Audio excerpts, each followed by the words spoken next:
પાટણની હેમચંદ્રાચાર્ય યુનિવર્સિટીમાં વધુ એક વિવાદ સામે આવ્યો છે। એનએસયુઆઈએ વિદ્યાર્થીએ એક જ વર્ષમાં બે સંસ્થામાંથી પરીક્ષા આપ્યાનો આક્ષેપ કર્યો છે। એબીવીપી સંયોજક રાહુલ દેસાઈએ બે અલગ અલગ સંસ્થામાંથી પરીક્ષા આપી છે।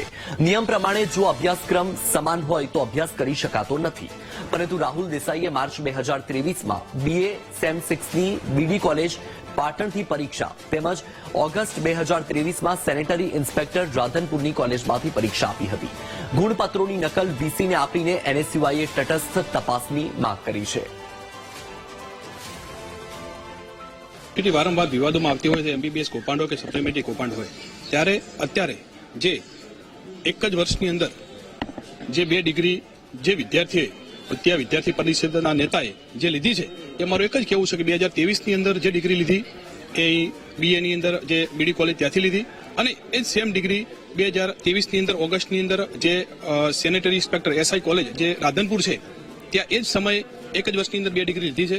તો મારું સ્પષ્ટ એવું કહેવું છે કે જે યુજીસીના નિયમ મુજબ 2022 એપ્રિલની અંદર જે નિયમ મુજબ કે એક જ વર્ષમાં વિદ્યાર્થી બે ડિગ્રી લઈ શકે, પણ એનો જે સમય છે અલગ અલગ હોવો જોઈએ, અને જે સમયની દૂરી છે જે નજીક એનો કિલોમીટર જે નજીક હોવા જોઈએ, એના એ એક જ સમયે બે ડિગ્રી લીધી છે। અમારી એવી સ્પષ્ટ માંગણી છે યુનિવર્સિટીના કુલપતિને કે તમે આવા વિદ્યાર્થીઓએ જે ડિગ્રી લીધી છે આનું એક જ આધાર કાર્ડ ઉપરથી એબીસી આઈડી જે છે એક જ એનરોલમેન્ટ પડે, તો આ બે એનરોલમેન્ટ પડ્યા કેવી રીતે અને આ યુનિવર્સિટીમાં ફોર્મ ભરાયું કેવી રીતે? આ વિદ્યાર્થી નેતાઓ દ્વારા એક આવેદનપત્ર આપવામાં આવેલું છે। કોઈ એક વિદ્યાર્થી છે જેને એક જ વર્ષની અંદર બે ડિગ્રી લીધેલી છે, બીએ સેમેસ્ટર 6 અને એમએની, અને એમએની સાથે એને ડિપ્લોમા હેલ્થનું પણ ડિગ્રી લીધેલી છે, અને એમનો એડીસીમાં બે જગ્યાએ રજીસ્ટ્રેશન થયેલું છે। એમના બાબતે એમની રજૂઆત છે, અમે આના માટે યોગ્ય તપાસ કરાવીશું। બીજી રજૂઆત એવી છે કે એમને સ્કોલરશીપ પણ બે જગ્યાએથી લીધેલી છે।